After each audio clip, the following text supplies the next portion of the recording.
नमस्कार मित्रांनो, सावली होईन सुखाची या मालिकेच्या पुढील भागात आपल्याला पाहायला मिळणार आहे.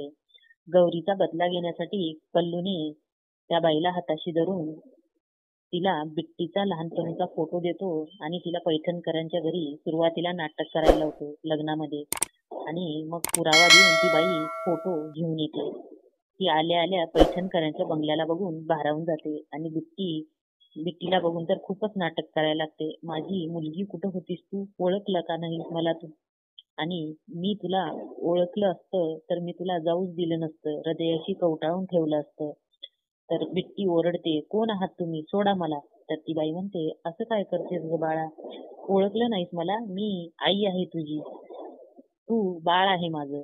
बिट्टी हात झटकून देते. रुद्रगौरीला धक्काच बसतो. ते एकमेकाकडे बघत असतात. तर पुढील भागात रेवतीने तिला चांगलंच भरवलेलं असतं. कल्लूने पाठवलं आणि रेवतीने भरवलं. तर ती आतमध्ये पैठणकरांच्या घरात आल्यानंतर सगळ्यांसमोर म्हणते, मी खरं सांगते, ही मुलगी माझी आहे. तर गौरी म्हणते, ही माझी आहे बिट्टी, मी नाही सोडणार तिला. परत ती बाई म्हणते, नाही, ही मुलगी माझी आहे. तर रुद्र चिडतो दोघींवर आणि म्हणतो, इनफ. तर ती बाई म्हणते, तुम्हाला माझ्यावर विश्वास बसत नाहीये ना?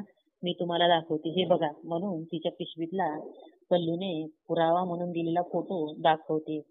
तर गौरीला धक्काच बसतो. तर पुढील भागात तिचा स्वभाव कसा आहे म्हणून त्या बाईला खात्री करून घेण्यासाठी काही दिवस तिला ठेवून घेतील का?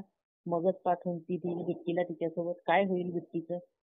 बिट्टीची खरंच आई असेल का? का कल्लूने पाठवलेली बाई असेल? का काही अजून काहीतरी असेल? हे बघणं रंजक आहे मित्रांनो. धन्यवाद.